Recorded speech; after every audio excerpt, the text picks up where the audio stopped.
വന്നാൽ കാലിവിടെ ഉറക്കില്ലാലോ. നേരത്തെ ഒരു കാലം അപ്പുറം വെച്ച് ശീലമുണ്ടല്ലോ, അതിപ്പോ തൽക്കാലം ഇങ്ങ് എടുത്തുകാണല്ലോ. അങ്ങനെ ഒരു ഘട്ടം വന്നാൽ രണ്ടു കാലം അപ്പുറം വെക്കുന്ന നില വരുമല്ലോ. RSSന്റെ നിലപാടുമായി യോജിച്ചു പോകാൻ കേരളത്തിലെ കോൺഗ്രസിന് യാതൊരു പ്രയാസവുമില്ല. ഇത് കണ്ടുകൊണ്ട് ഈ രണ്ട് പാർട്ടികളും തമ്മിൽ വന്നിട്ടുള്ള ബന്ധം അത് ഈ ലോക്സഭാ തിരഞ്ഞെടുപ്പിൽ പല മണ്ഡലങ്ങളിലും പ്രകടമായി ഇപ്പോൾ തന്നെ പുറത്തു വന്നു കഴിഞ്ഞിരിക്കുകയാണ്. വട്ടിയൂർക്കാവിലെ തെരഞ്ഞെടുപ്പിൽ എന്തായിരുന്നു നടന്നതെന്ന് ഈ നാട്ടിലെ ആളുകൾക്കെല്ലാം നന്നായിട്ട് അറിയാമല്ലോ. 3ാം സ്ഥാനത്തേക്ക് CPM പോയത് എന്തുകൊണ്ടാണ്? CPMൻ്റെ വോട്ടുകൾ കെ മുരളീധരന് മറിച്ചു കൊടുത്തുകൊണ്ടാണ്. മറിച്ചു കൊടുത്തതിൻ്റെ പേരിൽ അച്ചടക്ക നടപടിയെ നേരിടേണ്ടി വന്നില്ലേ സീമയ്ക്ക്? അത് ചോദ്യം ചെയ്തുകൊണ്ട്, ആ നടപടിയെ ചോദ്യം ചെയ്തുകൊണ്ട് പല രാഷ്ട്രീയ നേതാക്കളും രംഗത്ത് വന്നില്ലേ?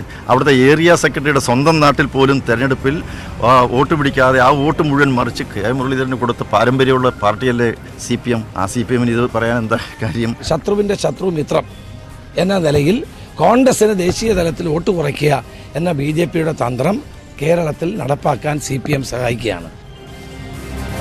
രാഷ്ട്രീയമായി അധാർമികമായ സഖ്യങ്ങളെക്കുറിച്ചുള്ള പരസ്പര ആരോപണങ്ങളാണ് കേരളത്തിലെ തെരഞ്ഞെടുപ്പ് രംഗത്ത് ഈ ദിവസങ്ങളിലെ പ്രധാന വിഷയം. കോലീബി സഖ്യം എന്ന പഴയ പേര് തന്നെയിട്ട് CPM ആണ് ഈ വിഷയത്തെ ആദ്യം സ്ഥാപിക്കാൻ ശ്രമിച്ചത്. ഇപ്പോൾ പക്ഷേ CPM കോൺഗ്രസ് സഖ്യമുണ്ടെന്ന് BJPയും CPMും തമ്മിലാണ് സഖ്യമെന്ന് കോൺഗ്രസും സ്ഥാപിക്കാൻ ശ്രമിക്കുന്നു. നേമത്തെയും വട്ടിയൂർക്കാവിലെയും കഴിഞ്ഞ നിയമസഭാ തെരഞ്ഞെടുപ്പുകളിലെ വോട്ട് കണക്കുകൾ തൊട്ട് 1991 ബേപ്പൂർ വടകര തെരഞ്ഞെടുപ്പ് പ്രകടനങ്ങൾ വരെ ഇതിന് ഉദാഹരണമായി ഉന്നയിക്കപ്പെടുന്നു. എന്തുകൊണ്ടാണ് ഈ ആരോപണങ്ങൾ? എത്ര വസ്തുതാപരമാണവ? ഈ ആരോപണങ്ങൾ എത്രമാത്രം ഈ തെരഞ്ഞെടുപ്പിനെ സ്വാധീനിക്കും? ആരാണ് കള്ളക്കളി കളിക്കുന്നത്? ആർക്കാണ് ഈ കളികൾ ക്ഷീണമുണ്ടാക്കുക, നേട്ടമുണ്ടാക്കുക? ഇവയാണ് നമുക്ക് മുന്നിലുള്ള ചോദ്യങ്ങൾ. സ്വാഗതം.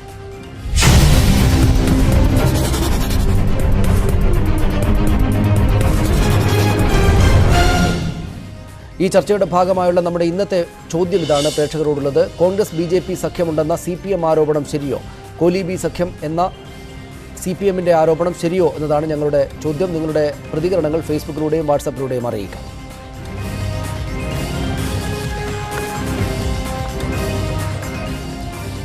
CPM നേതാവ് മുൻ MP ശ്രീ NN കൃഷ്ണദാസ് പാലക്കാട് നിന്നും നമ്മോടൊപ്പം ഈ ചർച്ചയിൽ ചേരും. BJP നേതാവ് ശ്രീ BV രാജേഷ് എനിക്കൊപ്പം സ്റ്റുഡിയോ ഫ്ലോറിലുണ്ട്. ശ്രീമതി ബിന്ദു കൃഷ്ണ കോൺഗ്രസ് നേതാവ് കൊല്ലത്ത് നിന്നാണ് ഈ ചർച്ചയിൽ പങ്കെടുക്കുക. ശ്രീ A സജീവൻ രാഷ്ട്രീയ നിരീക്ഷകൻ കണ്ണൂർ സ്റ്റുഡിയോയിൽ നിന്നും ഈ ചർച്ചയിൽ പങ്കെടുക്കും.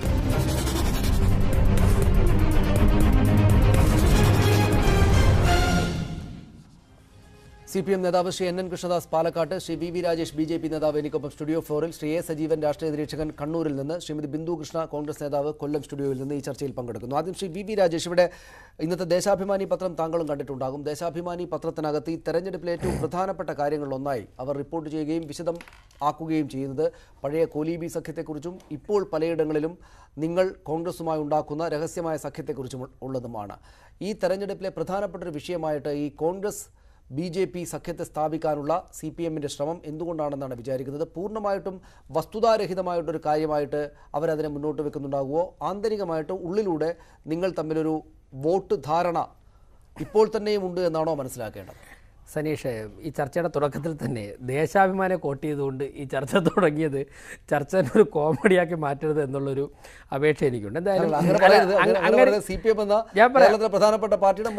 അല്ല, മുഖപത്രം ആയിക്കോട്ടെ, പക്ഷേ ദേശാഭിമാനിയുടെ ഒരു വാർത്ത കോട്ട് ചെയ്തുകൊണ്ട് നമുക്കൊരു ഗൗരവമുള്ളൊരു ചർച്ചയെ സമീപിക്കരുത് എന്നുള്ളതാണ് എൻ്റെ അഭിപ്രായം. എൻ്റെ രാഷ്ട്രീയ അഭിപ്രായമാണത്.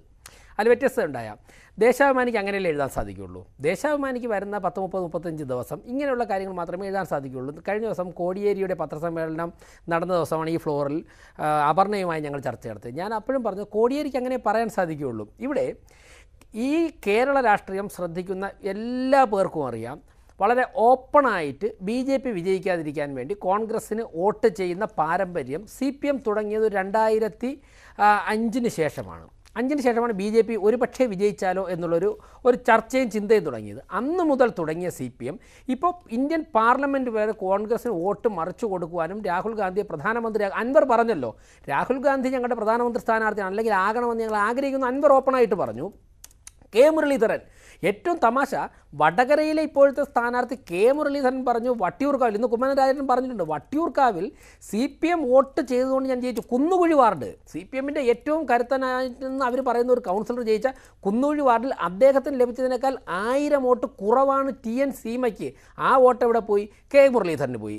ബെന്നറ്റ് എബ്രഹാം, നമ്മൾ പല തവണ പറഞ്ഞ ബെന്നറ്റ് എബ്രഹാം LDF തിരുവനന്തപുരം ചരിത്രത്തിൽ ആദ്യമായിട്ട് ബെന്നറ്റ് എബ്രഹാം 3ാം സ്ഥാനത്ത് പോയി. അങ്ങനെ കണക്ക് പറഞ്ഞാൽ ഈ പേപ്പർ മുഴുവൻ എൻ്റെ കയ്യിൽ ഓരോ സ്ഥലത്തും LDF UDFന് വോട്ട് മറിച്ചു കൊടുത്ത് BJPയെ പരാജയപ്പെടുത്താൻ ശ്രമിച്ച കണക്കുകളുണ്ട്, തിരിച്ചുള്ള കണക്കുകളുണ്ട്. പാലക്കാട് മുനിസിപ്പാലിറ്റിയിലെ ഭരണം താഴെ ഇറക്കാൻ വേണ്ടി LDF UDF പലപ്പോഴും ഒരുമിച്ച് ശ്രമിച്ചില്ലേ? തിരുവനന്തപുരം കോർപ്പറേഷനിലെ ഭരണം എങ്ങനെയാണ് നിലനിൽക്കുന്നത്? തിരുവനന്തപുരം കോർപ്പറേഷൻ LDFന് ഭൂരിപക്ഷമില്ല, CPMന് BJPയേക്കാൾ സീറ്റ് കുറവാണ്. അവിടെ നിർണായക ഘട്ടം വരുമ്പോഴേക്കും UDF ഇറങ്ങിപ്പോകും. അപ്പോഴേക്കും സ്വാഭാവികമായിട്ടുള്ള 43 കൗൺസിലർമാരെ വെച്ചിട്ട് മുമ്പോട്ട് ഭരണം പോകും. ഇങ്ങനെ ഓപ്പണായിട്ട് ഒരു വസ്തുത കേരളത്തിൽ നടക്കുമ്പോൾ BJPയുടെ വോട്ടാണ് മറിക്കുന്നത് എന്ന് പറയുന്ന ദേശാഭിമാനിയെ കോമഡിയായിട്ട് മാത്രമേ എനിക്ക് കാണാൻ സാധിക്കുകയുള്ളൂ. കേരളത്തിലെ ജനങ്ങൾക്കറിയാം CPMന് ഈ തെരഞ്ഞെടുപ്പിൽ വേറെ ഒന്നും പറയാനില്ലാത്തതുകൊണ്ടാണ് പറയുന്നത്. കേരളത്തിലെ ജനങ്ങൾ ഇതൊക്കെ തള്ളിക്കളയും. ജനങ്ങൾ ദേശീയതയോടൊപ്പം നിൽക്കും, BJPക്ക് വോട്ട് ചെയ്യും. ഞാൻ തിരിച്ചു വരാം. ശ്രീ A. സജീവൻ, യഥാർത്ഥത്തിൽ ഈ വിഷയം, അതായത് കോലീബി സഖ്യം, പരസ്പരമുള്ള രഹസ്യ സഖ്യ ആരോപണങ്ങൾ ഈ തെരഞ്ഞെടുപ്പിൻ്റെ വേദിയിൽ ജനം വോട്ടർമാർ പ്രധാനമായിട്ട് എടുക്കുമോ എന്നതാണ് നമ്മൾ സംസാരിക്കേണ്ടുന്ന ഒരു പ്രധാനപ്പെട്ട കാര്യം. ഈ മുൻകാല തെരഞ്ഞെടുപ്പുകളിൽ നിന്ന് വ്യത്യസ്തമായിട്ട് ഈ തെരഞ്ഞെടുപ്പിൽ അതിശക്തമായിട്ട് മത്സരിക്കുക, വിജയിക്കാൻ സാധിക്കുന്നിടത്ത് വിജയിക്കുക, വോട്ട് പരമാവധി സമാഹരിക്കുക എന്ന ലക്ഷ്യവുമായിട്ട് പോകുന്ന BJP ഏതെങ്കിലും വിധത്തിൽ ആരോടെങ്കിലും രഹസ്യമായിട്ട് സഖ്യമുണ്ടാക്കിയിട്ട് വോട്ട് അങ്ങോട്ട് മറിച്ചു കൊടുക്കും ഈ തെരഞ്ഞെടുപ്പിൽ? മുൻകാല തെരഞ്ഞെടുപ്പുകൾ ഉണ്ടായിരിക്കാം, പക്ഷേ ഈ തെരഞ്ഞെടുപ്പിൽ അങ്ങനെ ചെയ്യും എന്ന് കരുതാൻ ന്യായമുണ്ടോ?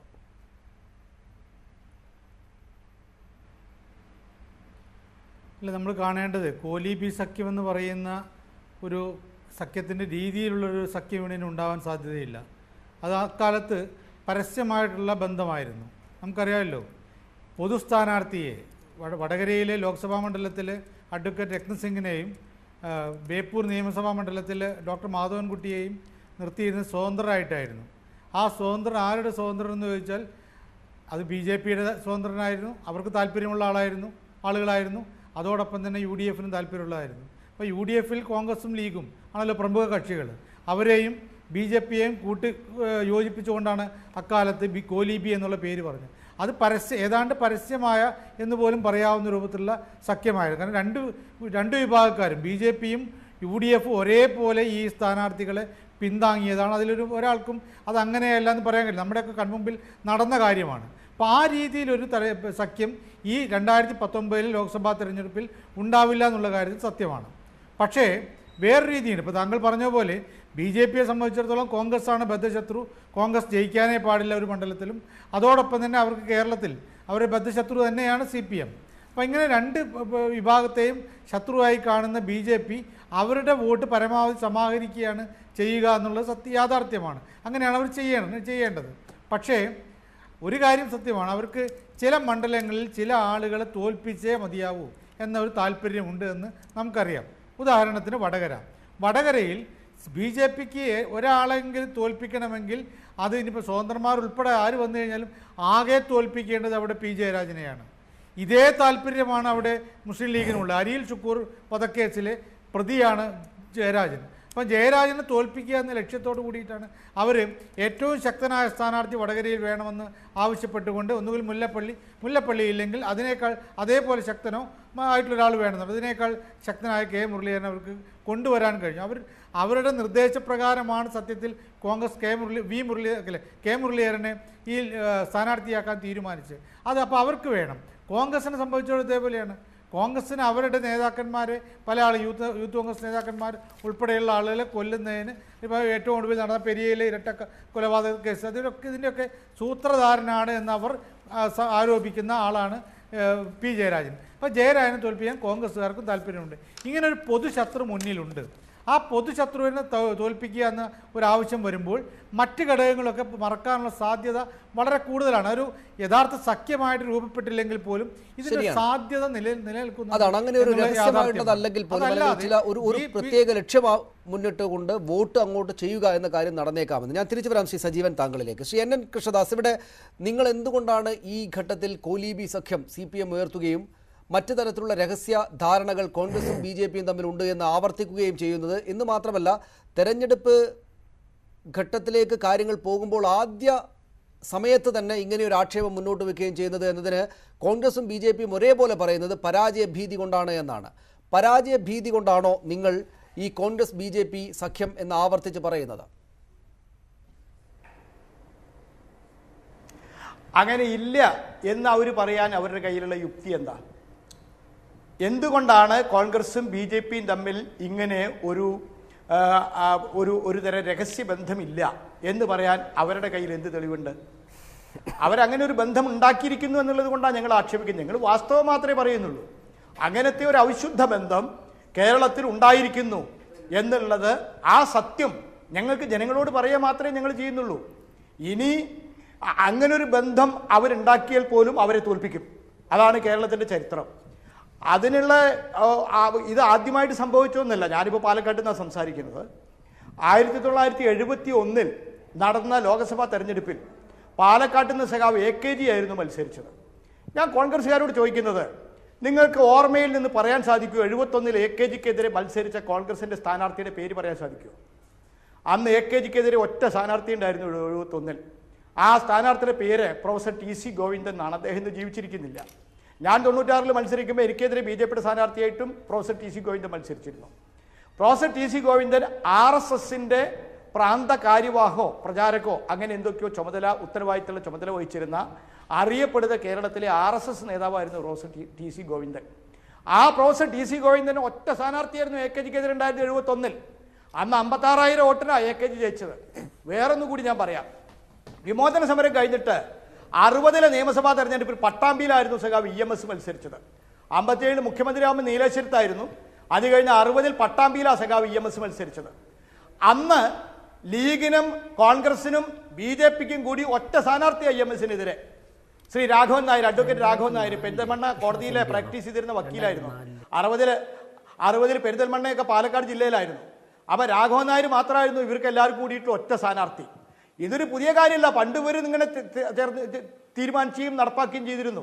അന്ന് EMS ഇവരെ 3 ആളെയും തോൽപ്പിച്ചിട്ടാണ് ജയിച്ചത്.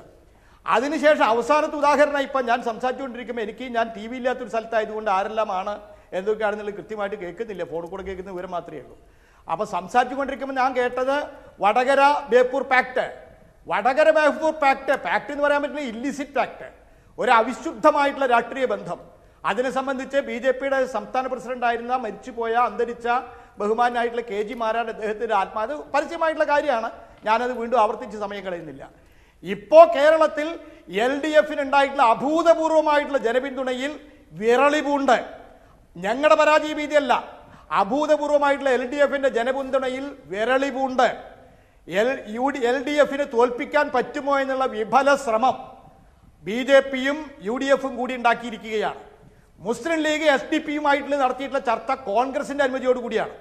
കോൺഗ്രസിന്റെ അനുമതി ഇല്ലാതെ മുസ്ലിം ലീഗിന് SDP ആയിട്ട് ചർച്ച നടത്താൻ പറ്റില്ല. UDFന്റെ ഫാക്ടാണ് അത്. ഒരു നിമിഷം മറ്റു വിശദാംശങ്ങൾ സ്വാഭാവികമായിട്ടും രണ്ടാം ഭാഗത്തിൽ പോകേണ്ടതുണ്ട്. ഞാൻ തിരിച്ചു വരാം. CVV രാജേഷ് കേട്ടുവല്ലോ, അദ്ദേഹത്തിന് ആവശ്യത്തിനുള്ള തെളിവുകൾ അദ്ദേഹത്തിനുണ്ട്. ആ ചരിത്രം പരാമർശിച്ചുകൊണ്ടാണ് അദ്ദേഹം പറയുന്നത്. അതായത് BJP കോൺഗ്രസ് സഖ്യം എന്നത് ഈ CPM-കാരെ കമ്മ്യൂണിസ്റ്റുകാരെ തോൽപ്പിക്കുക എന്നത് ഏറ്റവും പ്രധാനപ്പെട്ട ലക്ഷ്യമായിട്ട് എത്രയോ തവണ ചരിത്രത്തിൽ തെളിവുകളുണ്ട്. അത് ഇത്തവണയും ആവർത്തിക്കുമെന്നേ അവർ പറയുന്നുള്ളൂ.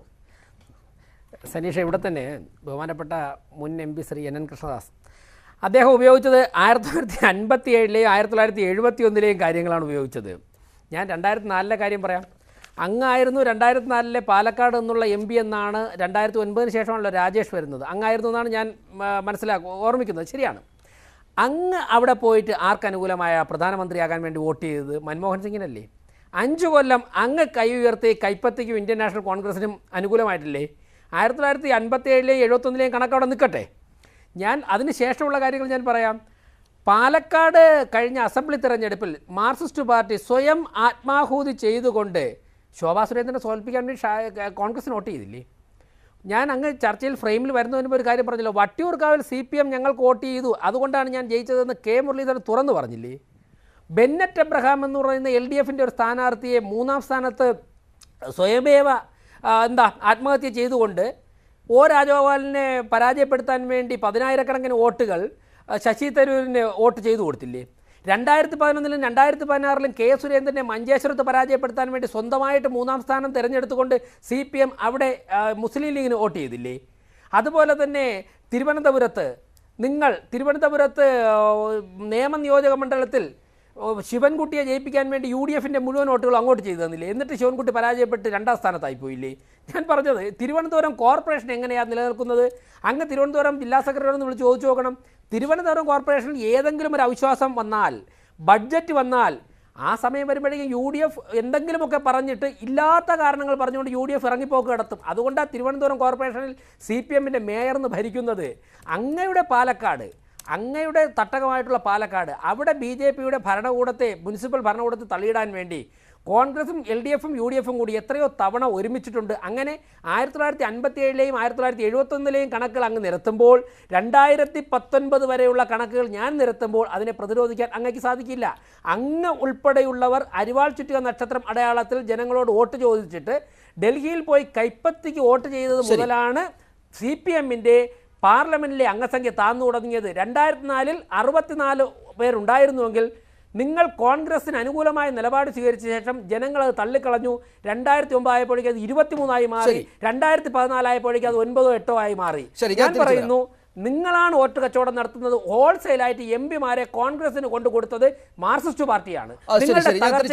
രാജേഷ്, താങ്കളിലേക്ക് ശ്രീ NN കൃഷ്ണദാസ്, അതെങ്ങനെയാണ് ഇവർ ചെയ്യുമ്പോൾ കുഴപ്പമാകുന്ന കാര്യം CPM ചെയ്യുമ്പോൾ ശരിയായ കാര്യമായിട്ട് മാറുക? വട്ടിയൂർക്കാവിലും മറ്റുമൊക്കെ BJP സ്ഥാനാർത്ഥിയെ തോൽപ്പിക്കാൻ അപ്പുറത്തെ സ്ഥാനാർത്ഥിക്ക് വോട്ട് മറിച്ചു കൊടുക്കുക.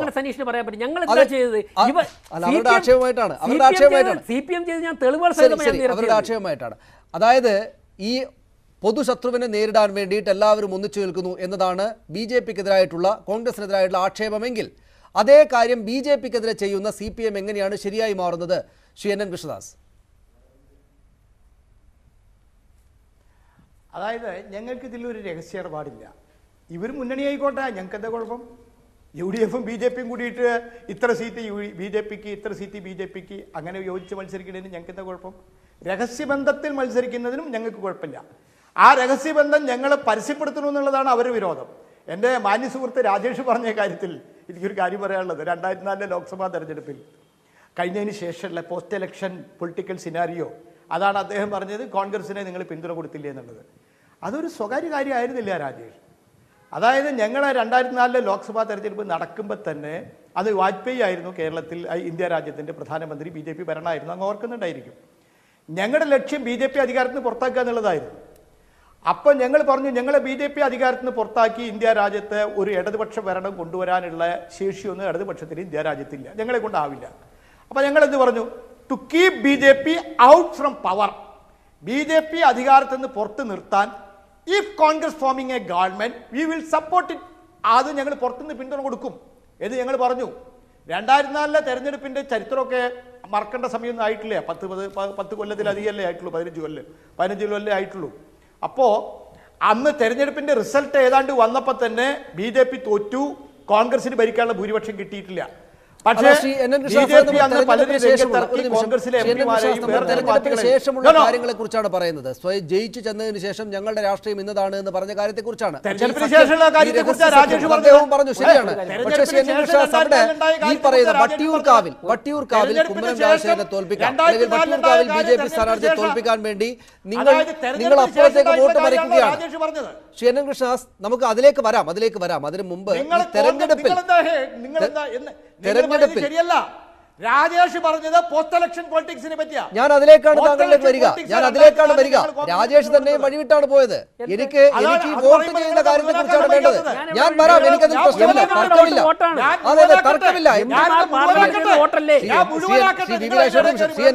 താങ്കൾ വഴക്കിടല്ലേ? നമുക്ക് ആ വിഷയത്തിലേക്ക് വരാം. നമ്മളിപ്പോൾ പറയുന്നത്, നമ്മളിപ്പോൾ ചർച്ച ചെയ്യുന്നത് ജനം വോട്ട് ചെയ്യുന്ന കാര്യമാണല്ലോ, MP-മാർ വോട്ട് ചെയ്യുന്ന കാര്യമല്ല. അതേക്കുറിച്ച് തീർപ്പിലെത്തിയതിനു ശേഷം മറ്റതിലേക്ക് പോകാം. ശ്രീ NN കൃഷ്ണദാസ്, എന്റെ ചോദ്യം ശരി ആണ്. രാജേഷ് പറഞ്ഞു, താങ്കൾക്ക് മറുപടി പറയാം.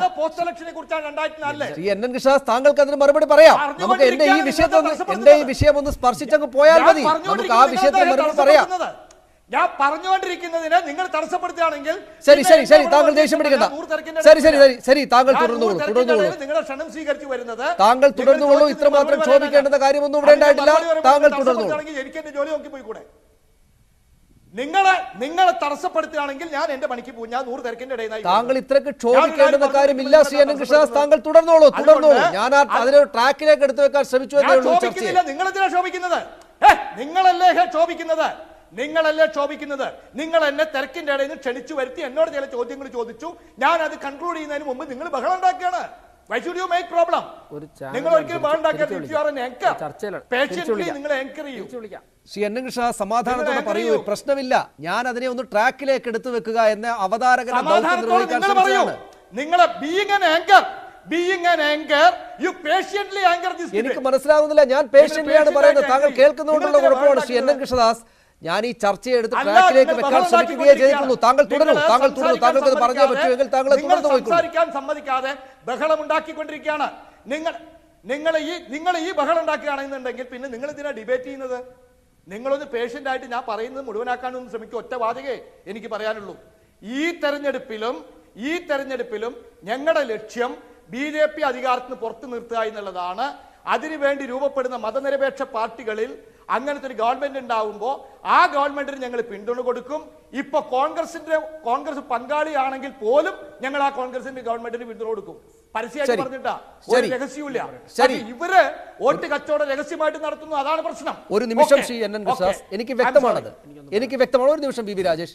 ശ്രീ എൻ കൃഷ്ണദാസ്, എന്റെ ചോദ്യം ശരി, താങ്കൾ അത് വ്യക്തമായി കഴിഞ്ഞു. എന്റെ ചോദ്യം, നമ്മൾ MP-മാർ വോട്ട് ചെയ്യുന്ന കാര്യത്തെക്കുറിച്ച് രണ്ടാം ഘട്ടത്തിലേക്ക് വരാം. ആദ്യ ഘട്ടത്തിൽ നോക്കൂ, വട്ടിയൂർക്കാവിൽ അവരുടെ സ്ഥാനാർത്ഥിയെ തോൽപ്പിക്കാൻ വേണ്ടി നിങ്ങൾ അവസാന ഘട്ടത്തിൽ കോൺഗ്രസിന് വോട്ട് മറിച്ചു. പാലക്കാട് ചില സംഭവങ്ങളുണ്ടെന്ന് വി രാജേഷ് പറഞ്ഞു. ചിലയിടങ്ങളിൽ നിങ്ങൾ BJPക്ക് സീറ്റ് കിട്ടരുത് എന്ന ലക്ഷ്യം വെച്ചിട്ട് നിങ്ങൾ അവസാന ഘട്ടത്തിൽ കോൺഗ്രസിന് വോട്ട് മറിക്കുന്നു. അങ്ങനെ വോട്ട് മറിക്കുമ്പോൾ നിങ്ങൾക്ക് ശരിയാണ്. എന്തുകൊണ്ടെന്നാൽ നിങ്ങൾക്ക് BJPക്ക് സീറ്റ് കിട്ടരുത് എന്ന ദൗത്യമുണ്ട്, ലക്ഷ്യമുണ്ട്. അത് നിങ്ങൾ ചെയ്യുമ്പോൾ ശരിയാകുന്ന കാര്യം എങ്ങനെയാണ് BJP ചെയ്യുമ്പോൾ തെറ്റായി മാറുന്നത്? ഉദാഹരണത്തിന് വടകര P ജയരാജൻ എല്ലാവരുടെയും പൊതുശത്രുവാണ്. P ജയരാജനെ തോൽപ്പിക്കാനായിട്ട് അവസാന ഘട്ടത്തിൽ BJP വോട്ട് മറിച്ചു എന്ന് വിചാരിക്കുക. എങ്ങനെയാണത് തെറ്റാവുക? നിങ്ങൾക്ക് BJPയോട് ശത്രുതയുള്ളത് കൊണ്ട് നിങ്ങൾ കോൺഗ്രസിന് വോട്ട് ചെയ്ത് BJPയെ വരാതിരിക്കാൻ ശ്രമിക്കുന്നുണ്ടെങ്കിൽ P ജയരാജൻ ഇവരെല്ലാവരുടെയും ശത്രുവാണെങ്കിൽ ഞങ്ങൾ ഒരു നിമിഷം സാധ്യതയെക്കുറിച്ചാണ് പറയുന്നത്. സാധ്യതയെക്കുറിച്ചാണ് താങ്കൾ ചെയ്യുന്നു എന്നല്ല. അങ്ങനെ ചെയ്യുകയാണെങ്കിൽ തെറ്റെന്താണ് ശ്രീ എൻ കൃഷ്ണദാസ്? ഒന്നാമത്തെ കാര്യം, P ജയരാജൻ RSSന്റെയും മുസ്ലിം ലീഗിന്റെയും കോൺഗ്രസിന്റെയും ശത്രുവായിരിക്കും. ജനങ്ങളുടെ ഹൃദയത്തിൽ ജീവിക്കുന്ന ആളാണ്. RSSകാർ ആക്രമിച്ച് ശരീരം കൊത്തി നുറുക്കി തുണ്ടമാക്കി മുറിച്ചിട്ട് ഫീനിക്സ് പക്ഷിയെ പോലെ ജീവിതത്തിലേക്ക് ഉയർന്നു വന്ന ഒരു മഹാനായ നേതാവ്, ജനങ്ങളുടെ ഹൃദയത്തിൽ ജീവിക്കുന്ന നേതാവാണ് P ജയരാജൻ. അതുകൊണ്ട് P ജയരാജൻ RSSന്റെ ശത്രുവായിരിക്കാം, മുസ്ലിം ലീഗിന്റെ ശത്രുവായിരിക്കാം, കോൺഗ്രസിന്റെ ശത്രുവായിരിക്കാം. ജനങ്ങളുടെ പ്രിയപ്പെട്ടവനാണ്, ജനങ്ങളുടെ ഹൃദയത്തിൽ ജീവിക്കുന്നവൻ. അതുകൊണ്ട് ജയരാജനെ ജനങ്ങളുടെ ശത്രുവാണ് എന്ന് നിങ്ങളല്ല ആര് പറഞ്ഞാലും അത് വാസ്തവമല്ല. ജയരാജനെ തോൽപ്പിക്കാൻ ഇവരെന്തിനാണ് ഇങ്ങനെ രഹസ്യബന്ധം?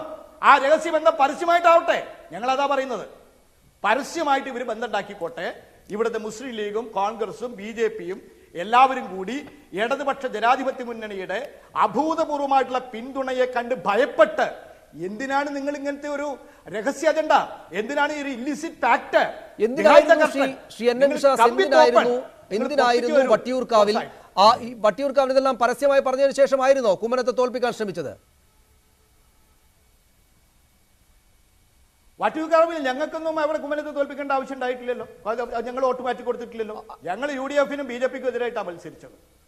കുമ്മനം രാജശേഖരൻ തന്നെയും എന്ന് പറഞ്ഞത് ആളുകളെ ഓർമ്മിപ്പിച്ചത് ശ്രീ എൻ കൃഷ്ണദാസ് നിങ്ങൾക്കെതിരെ നിങ്ങളുടെ നേതാക്കൾക്ക് പാർട്ടി നടപടിയെടുത്തു. രാജഗോപാലിന്റെ മണ്ഡലത്തിൽ രാജഗോപാലിനെ ജയിപ്പിക്കാൻ വേണ്ടി UDF വോട്ട് മാറ്റി കൊടുത്തു.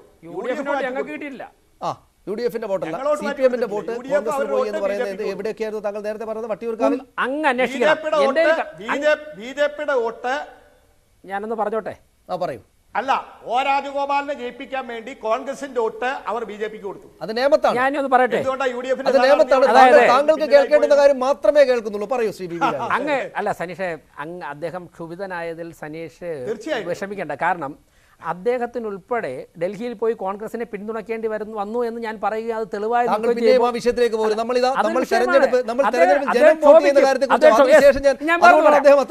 എനിക്ക് അദ്ദേഹത്തിന്റെ ഒരു നിലപാടിനോട് എനിക്ക് സന്തോഷമുണ്ട്. സന്തോഷമുണ്ട്. അദ്ദേഹം അഡ്മിറ്റ് ചെയ്തു to keep BJP out from power. ഞങ്ങൾ പിടിയിൽ പോയി വീഴുകയാണ്. താങ്കൾ ആ കണക്ക് പറയാം. ഞങ്ങൾ ഇനിയും കോൺഗ്രസിന് വോട്ട് ചെയ്യും. അദ്ദേഹം അഡ്മിറ്റ് ചെയ്തു അത്. ഇനി ഞാൻ വട്ടിയൂർക്കാവിലെ കണക്ക് പറയാം. അങ്ങക്കറിയാമല്ലോ കുന്നുകുഴി എന്നുള്ള ആണല്ലോ. അപ്പൊ തിരുവനന്തപുരത്തും പാലക്കാടും അതുപോലെ തന്നെ പത്തനംതിട്ടയിലും തൃശ്ശൂരും കാസർഗോഡും ഒക്കെ BJP വടകര ഉൾപ്പെടെ ഞാൻ അങ്ങയുടെ സമയത്ത് ഞാൻ ഇടപെട്ടില്ല.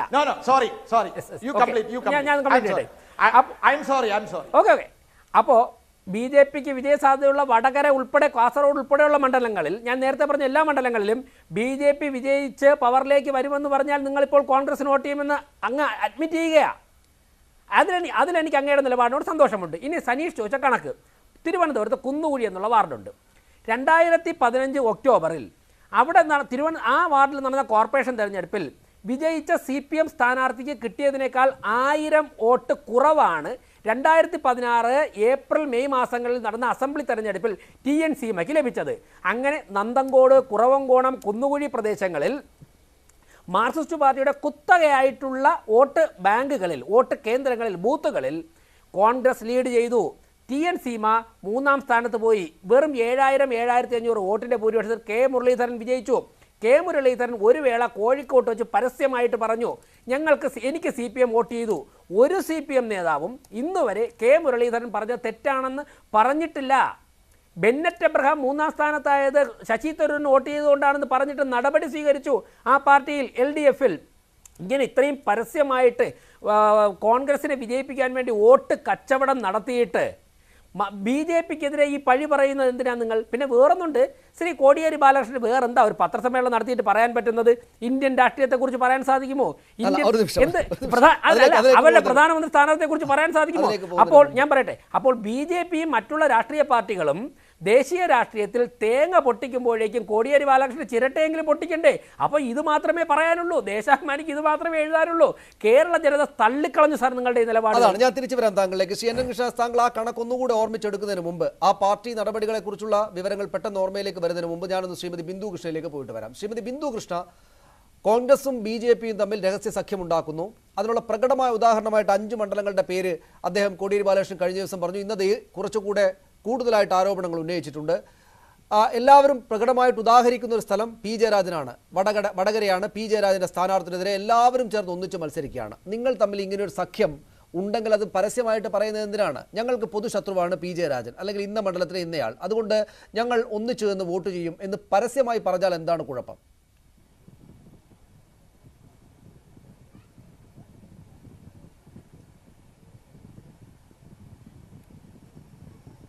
ഒന്നാമതായി കോടിയേരി ബാലകൃഷ്ണ സഖാവിനോട് പറയാനുള്ളത്, പഴയത് മാത്രമേ ഉള്ളോ?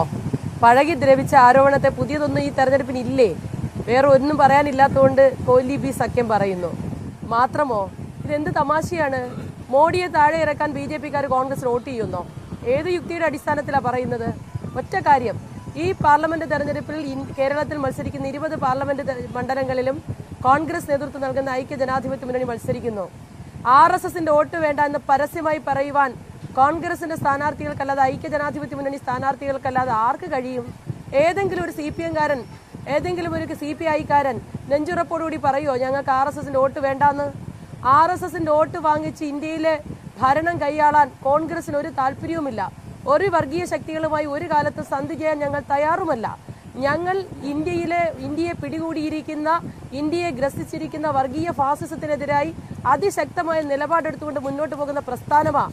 ഞങ്ങൾക്ക് ഒറ്റ ലക്ഷ്യമേ ഉള്ളൂ, ഈ രാജ്യത്തെ തകർത്തുകൊണ്ട്, രാജ്യത്തിന്റെ ഭരണഘടനയും ജനാധിപത്യ സ്ഥാപനങ്ങളും മതേതര നിലപാടും എല്ലാം തകർത്തുകൊണ്ട് പോകുന്ന ശ്രീ നരേന്ദ്രമോദിയുടെ നേതൃത്വത്തിലുള്ള ഗവൺമെന്റിന് ഒരു അവസാനം കുറിക്കണം. BJPയുടെ പശുവിന്റെ പേരിൽ ആളെ കൊല്ലുന്ന, ദളിതർ ഉൾപ്പെടുന്ന പാർശ്വവൽക്കരിക്കപ്പെട്ട ജനവിഭാഗങ്ങളെ, ന്യൂനപക്ഷ വിഭാഗങ്ങളെ കൊന്നൊടുക്കുന്ന ആ കൊലപാതക രാഷ്ട്രീയത്തിന് അന്ത്യം കുറിക്കണം. ഒപ്പം തന്നെ കേരളത്തില് കുഞ്ഞുങ്ങളെ, ചെറുപ്പക്കാരെ, യൂത്ത് കോൺഗ്രസ്സുകാരെ, വിശാലമായ രാഷ്ട്രീയം. അത് തന്നെയാണ് വിശാലമായ രാഷ്ട്രീയം. പുറത്തേക്ക് പറയുന്ന രാഷ്ട്രീയം അതാണ്. ശ്രീമതി ബിന്ദു കൃഷ്ണ, പക്ഷേ എല്ലാവർക്കും അറിയാവുന്ന പോലെ നിയമത്തെ കാര്യങ്ങൾ നമുക്ക് നമ്മുടെ മുന്നിൽ ഉണ്ടല്ലോ. ഇന്നിപ്പോൾ പ്രധാനമായിട്ടും അവർ ഉന്നയിക്കുന്ന രണ്ട് കാര്യങ്ങളിൽ ഒന്ന് പഴയതാണ്, അതായത് ഈ കോലീബി സഖ്യം ബേപ്പൂരിലെയും വടകരയിലേതും. രണ്ടാമത്തേത് സ്വാഭാവികമായ നോണം നേമത്തെ സംഗതികളാണ്. നേമത്ത് 2011 തെരഞ്ഞെടുപ്പിൽ ചാരുവാറ രവിക്ക് 20,248 വോട്ടുണ്ടായിരുന്നു UDF-ന്. 2016 ആയപ്പോഴേക്ക് 13,860 വോട്ട് മാത്രം കിട്ടി. 6,388 വോട്ടിൻ്റെ കുറവ്. ഒ രാജഗോപാൽ വിജയിക്കുകയും ചെയ്തു. 67,813 വോട്ട് ആകപ്പാടെ വാങ്ങിയിട്ട്. കോൺഗ്രസിന് വലിയ തോതിലുള്ള വോട്ട് ചോർച്ച ഉണ്ടായി എന്നത് എല്ലാവർക്കും അറിയാവുന്ന കാര്യമാണ്. ഒ രാജഗോപാലിലേക്ക് എങ്ങനെയാണ് വോട്ടെത്തിയത്, എവിടെ നിന്നാണ് വോട്ടെത്തിയതെന്ന് ചോദിച്ചാൽ കോൺഗ്രസിൽ നിന്നാണ്. അതാണ് ഉദാഹരണമായിട്ട് പ്രധാനമായും എടുത്ത് പറയുന്നത്. ഇത് എല്ലായിടത്തുമായിട്ട് വ്യാപിപ്പിക്കാനാണ് നിങ്ങൾ ശ്രമിക്കുന്നത്. പി ജയരാജൻ ഒരു പ്രധാനപ്പെട്ട ഇരയായിരിക്കും ആ ശ്രമത്തിൻ്റെ എന്നവർ പറയുമ്പോൾ ജനം വിശ്വസിക്കുകയില്ലേ? ശരിയാണല്ലോ, അങ്ങനെ ഒരു ഉദാഹരണം, തെളിവ് നേരത്തെ ഉണ്ടല്ലോ എന്ന് തോന്നുകയില്ലേ?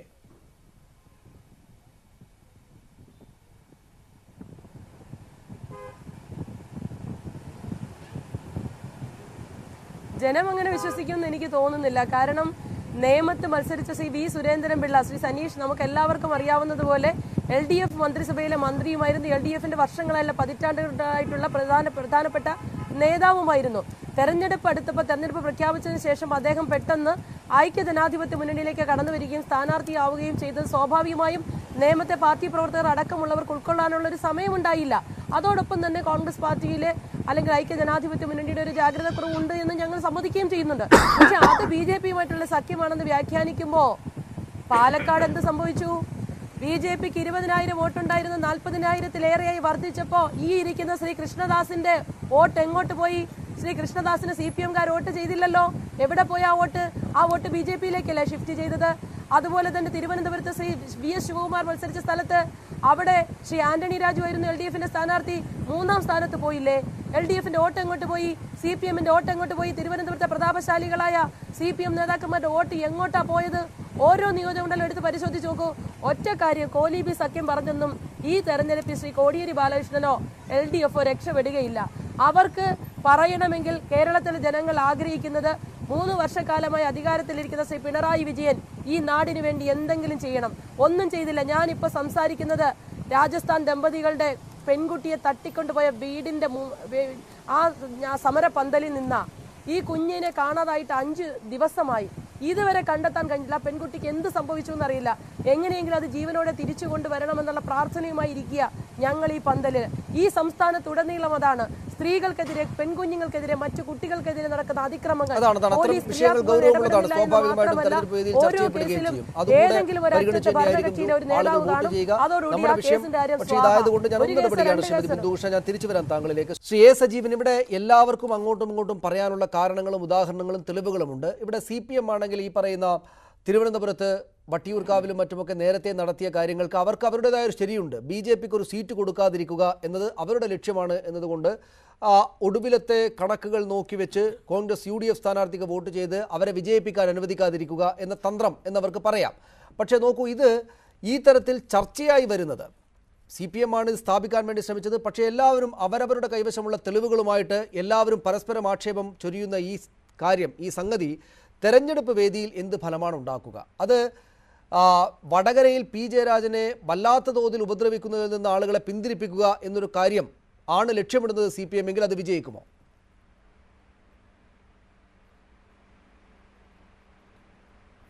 നമ്മൾ മനസ്സിലാക്കേണ്ടത്, ഇതൊക്കെ താങ്കൾ പറഞ്ഞ പോലെ എല്ലാ മണ്ഡലങ്ങളിലും നടക്കുന്നില്ലെങ്കിൽ പോലും പല മണ്ഡലങ്ങളിലും ഇത്തരത്തിലുള്ള അഡ്ജസ്റ്റ്മെൻറ്റ് എല്ലാവരും ചെയ്തിട്ടുണ്ട്. ഞങ്ങൾ ചെയ്തിട്ടില്ല എന്ന് ഓരോരുത്തരും പറയുമ്പോൾ നമുക്കൊക്കെ അറിയാമല്ലേ, പകൽ പോലെ തുറന്ന യാഥാർത്ഥ്യമാണിതൊക്കെ. മഞ്ചേശ്വരത്തെ കാര്യം VV രാജേഷ് പറഞ്ഞത് ശരിയാണ്. മഞ്ചേശ്വരത്ത് പലപ്പോഴും BJP ജയിക്കാൻ സാധ്യതയുള്ള സമയങ്ങളിൽ വോട്ട് മാറിയിട്ടുണ്ട്. അത് അറിഞ്ഞോ അറിയാതെയോ വോട്ട് മാറ്റം ഉണ്ടാവുന്നുണ്ട്. ഇത് വട്ടിയൂർക്കാവിൽ ഉണ്ടായിട്ടുണ്ട്, നേമത്തുണ്ടായിട്ടുണ്ട്. ഈ കഴിഞ്ഞ ലോക്സഭാ തെരഞ്ഞെടുപ്പിൽ തിരുവനന്തപുരത്തുള്ള സംഭവം എന്താ? തിരുവനന്തപുരത്ത് കഴിഞ്ഞ തവണ നമ്മൾ നോക്കൂ, മൊത്തമുള്ള 7 നിയമസഭാ മണ്ഡലങ്ങളിൽ 4ലും BJP 1ാം സ്ഥാനത്ത്, പിന്നെ ബാക്കി 2ാം സ്ഥാനത്ത്. അവിടെ അങ്ങനെ വന്നൊരു സമയത്ത് വോട്ട് മാറി എന്നുള്ള കാര്യം ഉറപ്പാണ്. അപ്പോൾ ഇത് ഞങ്ങൾ ചെയ്തിട്ടില്ല, ഞങ്ങൾ അറിഞ്ഞില്ല എന്ന് ഓരോരുത്തരും പറയുമ്പോഴും ജനത്തിനറിയാം ഇതൊക്കെ ഉണ്ട് എന്നുള്ളത്. വടകരയിൽ നിന്നാണ് കോലീബി സഖ്യം. ഞാൻ നേരത്തെ പറഞ്ഞ പോലെ അത് പരസ്യമായിട്ടുണ്ട്. ഇത്തവണ വടകര മണ്ഡലത്തിൽ ഞാൻ പറഞ്ഞതുപോലെ ഇത് എല്ലാ ആളുകൾക്കും, കോൺഗ്രസിനും BJPക്കും മുസ്ലിം ലീഗിനും ഒക്കെ ഒരേപോലെ ഈ പി ജയരാജൻ തോൽക്കണം. ആ തോൽപ്പിക്കാനുള്ള സാധ്യത രഹസ്യമായെങ്കിലും വരും. പരസ്യമായിട്ട് പറഞ്ഞ ഏക പാർട്ടി അവിടെ RMP ആണ്. RMPയെ സംബന്ധിച്ചിടത്തോളം അവർക്ക് പി ജയരാജൻ തോൽക്കുക എന്ന് പറയുന്ന അവരുടെ ഏറ്റവും അടിസ്ഥാനപരമായ ആവശ്യമാണ്. അതുകൊണ്ട് അവർ പറഞ്ഞു, പ്രബലനായ സ്ഥാനാർത്ഥിയാണ് എങ്കിൽ ഞങ്ങൾ പൂർണ്ണമായിട്ടും പിന്തുണ കൊടുക്കും, ഞങ്ങൾ മത്സരിക്കില്ല എന്ന്. ഇതേ കാര്യം തന്നെയാണ് അവർ നേരത്തെ TP ചന്ദ്രശേഖരൻ ജീവിച്ചിരുന്ന കാലത്ത് അന്ന് പിന്നെ CPMനെ തോൽപ്പിക്കുക എന്ന ലക്ഷ്യത്തോടു കൂടി തന്നെയാണ് കോൺഗ്രസിന് അനുകൂലമായിട്ട് നിലപാടെടുത്തത്.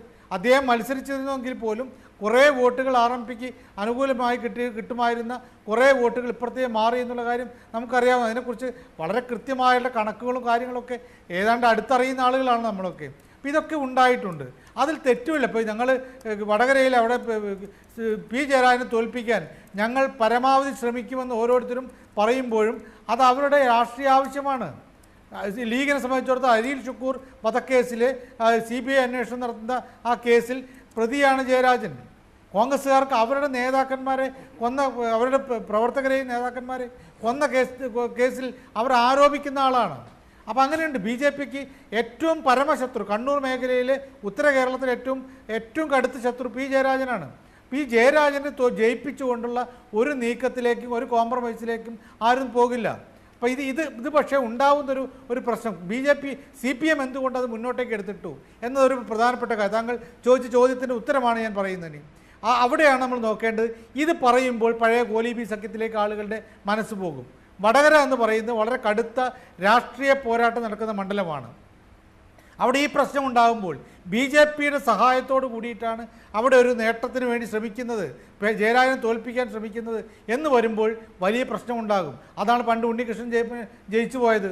ഉണ്ണികൃഷ്ണനെ തോൽപ്പിക്കാൻ വേണ്ടിയിട്ട് എല്ലാ തന്ത്രങ്ങളും പരസ്യമായിട്ടും രഹസ്യമായിട്ടും പയറ്റിയിട്ടും ഉണ്ണികൃഷ്ണൻ തവണ ജയിച്ചു. ആ ഒരു ലക്ഷ്യം അന്നത്തെ ഉണ്ണികൃഷ്ണൻ്റെ ആ ജയം ആവർത്തിക്കാൻ വേണ്ടിയിട്ടാണ്, അത് കൃത്യമായിട്ട് ആ ലക്ഷ്യത്തോട് കൂടിയിട്ടാണ് CPM ഈ ഒരു പ്രസ്താവന നേരത്തെ തന്നെ നടത്തിയിട്ടുള്ളത്. അതാണ് അതിൻ്റെ കാരണം. ഞാൻ തിരിച്ചു വരാം താങ്കളിലേക്ക്. ശ്രീ NN കൃഷ്ണദാസ്, പക്ഷേ ശ്രീ NN കൃഷ്ണദാസ്, ഇവിടെ പി ജയരാജനെതിരെ എല്ലാവർക്കും അവരവരുടേതായ കാരണങ്ങളുണ്ട്. താങ്കൾ ആ കാരണത്തെ നിഷേധിക്കുമായിരിക്കും, നമുക്കറിയാം, താങ്കൾ അത് നേരത്തെ പറഞ്ഞതാണ്. പക്ഷേ അവരുടെ ഭാഗത്ത് നിന്ന് നോക്കുകയാണെങ്കിൽ അവർക്ക് പി ജയരാജൻ എന്ന വ്യക്തി തോൽക്കാൻ നിരവധിയായിട്ടുള്ള കാരണങ്ങൾ ഓരോരുത്തർക്കും വീതമുണ്ട്. അത് അവരെ തോൽപ്പിക്കാൻ വേണ്ടി ശ്രമിക്കുന്നതിൽ എന്ത് അപാകതയാണ് ഉണ്ടാവുക? ഒപ്പം ഈ കോലീബി സഖ്യകാലത്തെ, എല്ലായ്പ്പോഴും ആവർത്തിക്കുന്ന കോലീബി സഖ്യകാലത്തെ കാര്യമാണല്ലോ. ആ കാലത്ത് KG മാരാറിൻ്റെ പുസ്തകമൊക്കെ കോട്ട് ചെയ്ത് പറയുന്ന കാലത്തെ BJP അല്ല ഇപ്പോഴുള്ളത്. ഇപ്പോൾ കുറെ കൂടെ ശക്തമായിട്ടുള്ള BJP ആണ്. അതുകൊണ്ട് അവർ വോട്ടപ്പാടെ തന്നെയും മറിച്ചു കൊടുക്കുക എന്നൊക്കെ എത്രത്തോളം സാധ്യമാണ്? അവർക്ക് അവരുടെ വോട്ട് കണക്ക്, ജനങ്ങൾക്ക് മുന്നിലുള്ള കണക്ക് സൂക്ഷിക്കുക എന്നത് ആവശ്യമായി വരുന്ന സംഗതിയല്ലേ?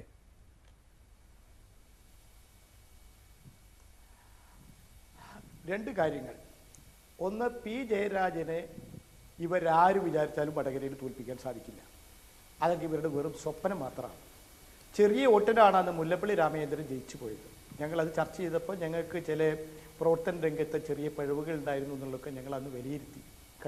കഴിഞ്ഞ ലോക്സഭാ തെരഞ്ഞെടുപ്പ് കഴിഞ്ഞപ്പോൾ വളരെ ചെറിയ വോട്ടിനാണ്. താങ്കൾക്ക് ആ വോട്ടിൻ്റെ കണക്ക് അറിയിട്ടാവുമെന്ന് എനിക്ക് തോന്നുന്നത്. അതിനെ ഞങ്ങൾ മറികടക്കും. പി ജയരാജനെ തോൽപ്പിക്കാൻ ലീഗും കോൺഗ്രസും BJPയും ഒരുമിച്ച് ശ്രമിച്ചാലും നടക്കില്ല, ജയിക്കും. പിന്നെ പി ജയരാജനെ നിങ്ങൾ എന്തോ എല്ലാവരുടെയും ഒരു ശത്രു എന്നുള്ള നിലയ്ക്ക് ഇപ്പോൾ നിങ്ങൾ 3 തവണയായി പറയണം. പക്ഷേ നിങ്ങൾ മനസ്സിലാക്കേണ്ട ഒരു കാര്യം, പി ജയരാജനെതിരായിട്ട് അവിടെ മത്സരിക്കുന്ന UDFൻ്റെ സ്ഥാനാർത്ഥിക്കും BJPയുടെ സ്ഥാനാർത്ഥിക്കും കാലിലൊരു മുള്ളുകുത്തിയ വേദന പോലും അനുഭവിക്കേണ്ടി വന്നിട്ടില്ല. പി ജയരാജൻ അവിടെ കൈ ഉയർത്തിയ ആളുകളെ അഭിവാദ്യം ചെയ്യാൻ പറ്റുന്നില്ല. കൊത്തി നുറുക്കി കഷ്ണമായതാണ്. ആ കഷ്ണങ്ങൾ തുന്നിച്ചേർത്തിട്ടാണ് പി ജയരാജൻ അവിടെ പ്രവർത്തിക്കുന്നത്. മനസ്സിലായിട്ടുണ്ടോ നിങ്ങൾക്ക്? അതൊക്കെ ആരാ ചെയ്തതെന്നുള്ളത് അവിടെ ഉള്ളവർക്ക് അറിയും. കൂത്തുപറമ്പ്, തലശ്ശേരിയും വടകരയും ഒക്കെ പെടുന്ന സ്ഥലമാണ്. അവർക്ക് അറിയും ഇതാരാ ചെയ്തതെന്നുള്ളത്. അതുകൊണ്ട് ഒരാളെ കൊത്തി നുറുക്കി ശരീരം തുന്നിച്ചേർത്ത ശരീരമായിട്ട് വരുന്നതും കാലിലൊരു മുള്ളുകുത്തിയ വേദന പോലെ അനുഭവിക്കാത്തവരും തമ്മിലുള്ള വ്യത്യാസം അവിടുത്തെ ജനങ്ങൾക്ക് അറിയും. നിങ്ങളൊന്നും അങ്ങനെ പി ജയരാജനെ പൊതുശത്രുവാക്കാൻ വേണ്ടി ശ്രമിച്ചാലൊന്നും പി ജയരാജനെ ജനങ്ങൾ അങ്ങനെ ശത്രുപക്ഷത്ത് നിർത്തില്ല. ജനങ്ങളുടെ ഹൃദയത്തിൽ ജീവിക്കുന്ന ആളാണ്. അതുകൊണ്ട് പി ജയരാജൻ അവിടെ ജയിക്കും. ഞങ്ങൾ തോൽപ്പിക്കാനാവില്ല ഇവർക്ക്. ഇവരുടെ ഏത് അവിശുദ്ധ സഖ്യത്തിനും വടകരയിൽ ഞങ്ങളെ തോൽപ്പിക്കാനാവില്ല എന്ന് 100 തരം. ഇത് നിങ്ങളുടെ ഒന്നാമത്തെ ചോദ്യത്തിൻ്റെ പ്രശ്നം. പിന്നെ രണ്ടാമത്തെ കാര്യം, BJP അങ്ങനെ അവരിപ്പോൾ കുറേയും കൂടി ശക്തമാണ്, വോട്ടിൻ്റെ അളവും കണക്കും ഒക്കെ ജനങ്ങളുടെ മുമ്പിൽ അവതരിപ്പിക്കാൻ ബാധ്യസ്ഥരാണെന്ന് പറയുന്നുണ്ട്. 140 അസംബ്ലി മണ്ഡലത്തിൽ BJPക്ക് കഴിഞ്ഞ നിയമസഭാ തെരഞ്ഞെടുപ്പിൽ അവർക്കുള്ള വോട്ട് മുഴുവൻ ഈ 140 അസംബ്ലി മണ്ഡലത്തിൽ അവർ പിടിച്ചോ? ഞാനതിന് കണക്കൊന്നും പറയുന്നില്ല, ഇവർക്കറിയാം ഏതൊക്കെ മണ്ഡലത്തിൽ അവർ വോട്ട് മറിച്ചു. നേരത്തെ എൻ്റെ സുഹൃത്ത് സജീവൻ പറഞ്ഞതുപോലെ ഇവർ അങ്ങനെ കച്ചവടം ചെയ്ത് ശീലിച്ചവരാണ്. അങ്ങനെ കച്ചവടം അവർ ചെയ്യും. അവർക്ക് കേരളത്തിൽ മാർക്സിസ്റ്റ് പാർട്ടിയെ തോൽപ്പിക്കുക, ഇടതുപക്ഷത്തെ തോൽപ്പിക്കുക എന്നുള്ളതിന് അവർ UDF-ഉം ലീഗും ഒക്കെ ആയിട്ട് ഒരു ധാരണയ്ക്ക് ഉണ്ടാക്കുന്നത് ഒരു മടിയും അവർക്ക് ഇല്ലാത്തതാണ്. അതാണ് അവരുടെ ഭൂതകാല ചരിത്രം ഒരിക്കലും വിസ്മൃതിയിലായിട്ടില്ല, നിൽക്കുകയാണ്. മൂന്നാമത്തെ കാര്യം, ഒരു ചോദ്യം നിങ്ങൾ ചോദിച്ചോ അതോ എൻ്റെ സുഹൃത്ത് രാജേഷ് ചോദിച്ചതെന്ന് എനിക്കറിയില്ല. നേരത്തെ നരേന്ദ്രമോദിയെ അധികാരത്തിൽ നിന്ന് പുറത്താക്കാൻ വേണ്ടി ശ്രമിക്കുന്ന കോൺഗ്രസിന് ഞങ്ങൾ വോട്ട് ചെയ്യുമോ എന്നുള്ളതാണ് ചോദ്യം. വളരെ കേൾക്കുമ്പോൾ യുക്തിയുണ്ടെന്ന് തോന്നുന്ന ചോദ്യമാവും. BJPയെ തോൽപ്പിക്കാൻ വേണ്ടി ശ്രമിക്കുന്ന കോൺഗ്രസിനെ ഞങ്ങൾ എന്തിനാ ജയിപ്പിക്കണമെന്നാണ് അവരുടെ ചോദ്യം. വളരെ യുക്തിയാണെന്ന് തോന്നും. പക്ഷേ അതിലൊരു തമാശ എന്താണെന്ന് ചോദിച്ചാൽ, പല വിധത്തിലാണല്ലോ ഈ കാര്യങ്ങൾ നടത്തുക. ഉദാഹരണത്തിന് ചിലരെ ഒരു റോ മെറ്റീരിയൽ വാങ്ങി, അതായത് അസംസ്കൃത വസ്തുക്കൾ വാങ്ങി, സ്പെയർ പാർട്സ് വാങ്ങി അസംബിൾ ചെയ്തിട്ട് ഒരു ഫിനിഷ്ഡ് പ്രോഡക്റ്റ് ഉണ്ടാക്കും. ചിലർ അതിനൊന്നും മെനക്കെടില്ല, ഫിനിഷ്ഡ് പ്രോഡക്റ്റ് ഒന്നിച്ച് വാങ്ങും. കോൺഗ്രസിനെ ഒന്നിച്ച് ഫിനിഷ്ഡ് പ്രോഡക്റ്റായിട്ട് കിട്ടാൻ ആ മാർക്കറ്റിലുള്ളപ്പോൾ ഇവരെന്തിനാ കോൺഗ്രസ് ജയിച്ചോട്ടെ, അവരെ ഒന്നിച്ച് വാങ്ങാലോ എന്നായിരിക്കും അവർ വിചാരിക്കേണ്ടാവുക. അതിന് തെളിവാണ് ഇവിടെ ഞാനിപ്പോൾ എനിക്ക് നിങ്ങളുടെ ചാനലിലല്ല വേറെ തന്നെ ചാനലിൽ ഒരു 2-3 ആഴ്ച മുമ്പ് ചർച്ചയ്ക്ക് പോയപ്പോൾ കോൺഗ്രസിൻ്റെ വക്താവായിട്ട് വന്നിട്ടുണ്ടായിരുന്ന അവരുടെ AICCയുടെ സെക്രട്ടറി ടോം വടക്കൻ ഇപ്പോൾ BJPയുടെ സ്ഥാനാർത്ഥിയാണോ എന്നാണ് കേൾക്കുന്നത്. എന്തായാലും BJP ചേർന്നു. ഉമ്മൻചാണ്ടി നിശ്ചയിച്ചിരുന്ന തിരുവിതാംകൂർ ദേവസ്വം ബോർഡിന്റെ ചെയർമാൻ രാമൻ നായർ BJPയുടെ സംസ്ഥാന വൈസ് പ്രസിഡന്റാണ്. PSC ചെയർമാൻ കോൺഗ്രസിൽ അപൂർവേ ഈ സാംസ്കാരിക നായകരൊക്കെ ഉള്ളൂ. അതിൽ ഒരാളായിരുന്നു ഡോക്ടർ KS രാധാകൃഷ്ണൻ. ഉമ്മൻചാണ്ടി സംസ്കൃത സർവകലാശാലയുടെ വൈസ് ചാൻസലറാക്കി, PSC ചെയർമാനാക്കി, അദ്ദേഹം ആലപ്പുഴയിൽ BJPയുടെ സ്ഥാനാർത്ഥിയാണ്. അതൊക്കെ വസ്തുതയാണ്. അപ്പോ സ്പെയർ പാർട്സ് വാങ്ങി അസംബിൾ ചെയ്യണ്ട, ഫിനിഷ്ഡ് പ്രോഡക്റ്റ് ഒന്നിച്ചു അതൊക്കെ വസ്തുതയാണ്.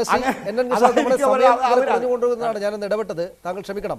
അവിടെ നേരത്തെ താങ്കളോട് ചോദിച്ച താങ്കളുടെ വോട്ട് കുറഞ്ഞ കാര്യം ഓർമ്മയിലെ ബിന്ദുകൃഷ്ണ ചോദിക്കുന്നുണ്ടായിരുന്നു. ഒന്ന്, അദ്ദേഹം പറഞ്ഞ കുന്നുകുഴിയിലെ കണക്ക്, അതായത് CPM-ഉം അടിയിലൂടെയൊക്കെ കച്ചവടം നടത്താറുണ്ട് എന്നതിനുള്ള തെളിവുകൾ രണ്ട് ഭാഗത്തു നിന്ന് വെച്ചിട്ടും താങ്കൾ അത് സ്പർശിക്കാതെ പോവുകയാണ്. ഞങ്ങളുടെ എവിടെയും പോയിട്ടില്ല. ഞങ്ങൾക്ക് വോട്ട് ചിലപ്പോൾ കുറച്ച് കൂടെ പുറത്തുനിന്ന് അധികം കിട്ടാറുണ്ട്, ചില സമയത്ത് അത് കിട്ടാറില്ല. ഞങ്ങളുടെ ബേസിക് വോട്ടിൽ എവിടെയും ഒരു കുറവുണ്ടായിട്ടില്ല. പിന്നെ രണ്ടാമത്തെ കാര്യം, ഈ പറഞ്ഞതിൻ്റെ കൂട്ടിച്ചേർത്ത് പറയേണ്ട ഒരു കാര്യം, ഞങ്ങൾക്ക് BJP ജയിക്കാതിരിക്കുക എന്നുള്ളത്, ഞങ്ങൾ ജയിക്കുക ഞങ്ങളുടെ ഫസ്റ്റ് പ്രയോറിറ്റി, ഞങ്ങൾ തോൽക്കണോടത്ത് BJP ജയിക്കാതിരിക്കുക ഞങ്ങളുടെ സെക്കൻഡ് പ്രയോറിറ്റിയാണ്. ഇറ്റ്സ് എ ഓപ്പൺ സ്റ്റാൻഡാണ് ഞങ്ങളുടെ. അതെന്തുകൊണ്ടാണ് ഞങ്ങൾ ജയിക്കുന്ന തിരുവനന്തപുരത്ത് ഞങ്ങൾ ജയിക്കുക, ഞങ്ങൾ ജയിക്കാത്ത വടകരയിൽ വേണമെങ്കിൽ വോട്ട് അങ്ങോട്ട് മറിച്ചുകൊണ്ട് തോൽക്കുക. താങ്കളുടെ അഭിപ്രായമല്ല അത് പറയുന്നത്, ആ ഫാൾസ് സ്റ്റേറ്റ്മെന്റ് ആണ്. അതൊരു സാധ്യത താങ്കളുടെ